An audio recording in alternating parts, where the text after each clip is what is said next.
Bienvenue dans cette nouvelle vidéo de Lexical Info. Lutte contre le terrorisme, l'armée traque les meurtriers de Diyala Sagou. N'oubliez pas de vous abonner à Lexical Info juste en bas de cette vidéo. Les criminels qui ont mené une opération meurtrière contre les paisibles populations de cette commune doivent payer leurs crimes.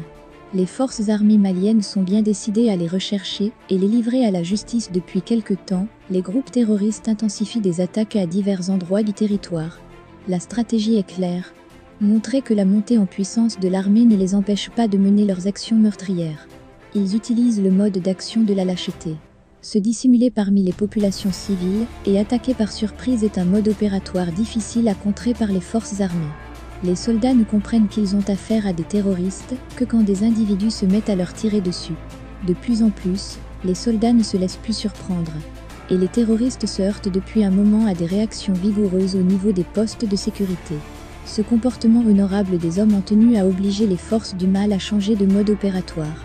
Celles-ci s'en prennent maintenant aux populations civiles sans défense.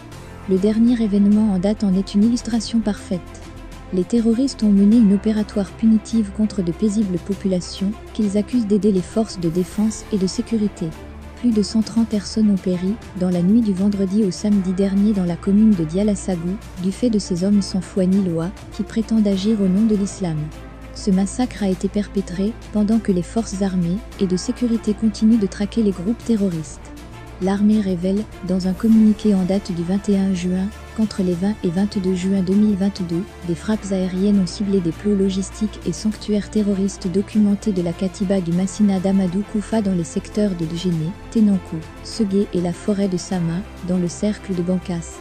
Ces actions s'inscrivent dans le cadre des opérations de protection des populations et de leurs biens. Selon la même source, les frappes sont consécutives à des efforts de recherche et de précision des renseignements sur les auteurs des attaques terroristes contre les populations civiles dans le cercle de Bankas, le 18 juin dernier, et sous le leadership de la Katiba du Massina.